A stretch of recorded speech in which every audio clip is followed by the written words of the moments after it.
ನೋಯ್ಡಾದಲ್ಲಿ ಕಾರಿಗೆ ಬೆಂಕಿ, ರಸ್ತೆಯ ಮಧ್ಯೆ ದಗದಗನೆ ಉರಿದ ಹುಂಡೈ ಸೋನೆಟ್, ಕೂದೆಡೆಲೆ ಅಂತರದಲ್ಲಿ ಪಾರಾದ ಚಾಲಕ. ನೋಯ್ಡಾದ ಸೆಕ್ಟರ್ 16ರ ಟ್ರಾಫಿಕ್ ಸಿಗ್ನಲ್ ಬಳಿ ಚಲಿಸುತ್ತಿದ್ದ ಹುಂಡೈ ಸೋನೆಟ್ ಕಾರಿನಲ್ಲಿ ಇದ್ದಕ್ಕಿದ್ದಂತೆ ಬೆಂಕಿ ಕಾಣಿಸಿಕೊಂಡು ಕ್ಷಣಾರ್ಧದಲ್ಲೇ ವಾಹನವು ಬೆಂಕಿಯ ಕೆನ್ನಾಲಿಗೆಗೆ ತುತ್ತಾದ ಘಟನೆ ಮಂಗಳವಾರ ಸಂಜೆ ನಡೆದಿದೆ. ಕಾರಿನಲ್ಲಿ ಬೆಂಕಿ ಕಾಣಿಸಿಕೊಂಡ ತಕ್ಷಣ ಎಚ್ಚೆತ್ತುಕೊಂಡ ಚಾಲಕ ತಕ್ಷಣವೇ ವಾಹನದಿಂದ ಹೊರಗೆ ಹಾರುವ ಮೂಲಕ ಪ್ರಾಣಾಪಾಯದಿಂದ ಪಾರಾಗಿದ್ದಾರೆ. ಶಾರ್ಟ್ ಸರ್ಕ್ಯೂಟ್ ಬೆಂಕಿಗೆ ಕಾರಣವೆಂದು ಪ್ರಾಥಮಿಕವಾಗಿ ಶಂಕಿಸಲಾಗಿದ್ದು, ಈ ಅವಘಡದಲ್ಲಿ ಯಾವುದೇ ಪ್ರಾಣಹಾನಿ ಸಂಭವಿಸಿಲ್ಲ ಎಂದು ಮುಖ್ಯ ಅಗ್ನಿಶಾಮಕ ಅಧಿಕಾರಿ ಪ್ರದೀಪ್ ಕುಮಾರ್ ಚೌಬೆ ಮಾಹಿತಿ ನೀಡಿದ್ದಾರೆ.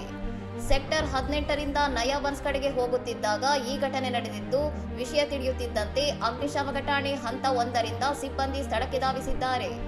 ಅಗ್ನಿಶಾಮಕ ದಳದ ತಂಡವು ಸ್ಥಳಕ್ಕೆ ತಲುಪಿ ತಕ್ಷಣವೇ ಕಾರಿನಲ್ಲಿದ್ದ ಬೆಂಕಿಯನ್ನು ನಂದಿಸುವಲ್ಲಿ ಯಶಸ್ವಿಯಾಗಿದೆ. ಇದರಿಂದಾಗಿ ಸಂಚಾರ ದಟ್ಟಣೆ ಮತ್ತು ಹೆಚ್ಚಿನ ಅನಾಹುತ ತಪ್ಪಿದೆ. ದಿನೇ ದಿನೇ ಚಲಿಸುವ ಕಾರುಗಳಲ್ಲಿ ಇಂತಹ ಅಗ್ನಿ ಅವಘಡಗಳು ಹೆಚ್ಚುತ್ತಿದ್ದು, ವಾಹನಗಳ ಎಲೆಕ್ಟ್ರಿಕ್ ವೈರಿಂಗ್ ಮತ್ತು ನಿರ್ವಹಣೆಯ ಬಗ್ಗೆ ಮಾಲೀಕರು ಹೆಚ್ಚು ಜಾಗರೂಕರಾಗಿರಬೇಕಾದ ಅಗತ್ಯವಿದೆ. ಇನ್ನಷ್ಟು ಸುದ್ದಿಗಳಿಗಾಗಿ ನೋಡ್ತಾ ಇರಿ ಸೌರಂ ಟಿವಿ.